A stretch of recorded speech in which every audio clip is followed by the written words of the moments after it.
আজ আমরা পশ্চিমবঙ্গের ভূপ্রকৃতি সম্পর্কে বিস্তারিতভাবে জানব। ভূপ্রকৃতির গঠনগত দিক থেকে পশ্চিমবঙ্গকে প্রধানত তিনটি ভাগে ভাগ করা হয়েছে: উত্তরের পার্বত্য অঞ্চল, পশ্চিমের মালভূমি অঞ্চল এবং সমভূমি অঞ্চল। উত্তরের পার্বত্য অঞ্চলকে তিস্তা নদীর দুটি ভাগে ভাগ করেছে। তিস্তার পশ্চিম দিকে রয়েছে দার্জিলিং এবং সিঙ্গলিলা পর্বতশ্রেণী। সিঙ্গলিলা তথা পশ্চিমবঙ্গের সর্বোচ্চ শৃঙ্গ সান্দাকফু, যার উচ্চতা 3636 মিটার। তাছাড়া আছে ফালুট 3595 মিটার, টাংলু এবং সবরগ্রাম। দার্জিলিং হিমালয়ের সর্বোচ্চ শৃঙ্গ টাইগার হিল। এই টাইগার হিল থেকে ভোরবেলায় কাঞ্চনজঙ্ঘা দেখতে পাওয়া যায়। টাইগার হিলের দক্ষিণে রয়েছে ডাউ হিল। দার্জিলিং হিমালয়ে অবস্থিত পৃথিবীর উচ্চতম রেল স্টেশন ঘুম, যার উচ্চতা 2247 মিটার।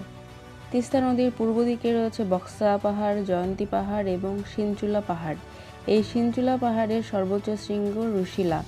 এটি ভুটান এবং কালিম্পং শহরের সীমান্তে অবস্থিত। বক্সা পাহাড় দিয়ে ভুটানে যাওয়া যায়। বক্সা একটি গিরিপথ হিসেবে কাজ করে।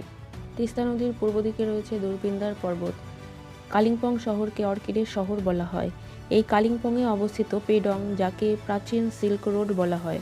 এতক্ষণ যা কিছু বুঝিয়েছি সমস্ত পয়েন্টগুলো এখানে বিস্তারিতভাবে আলোচনা করা আছে। ভিডিওটি ভালো লাগলে একটা লাইক করে দেবে। ধন্যবাদ।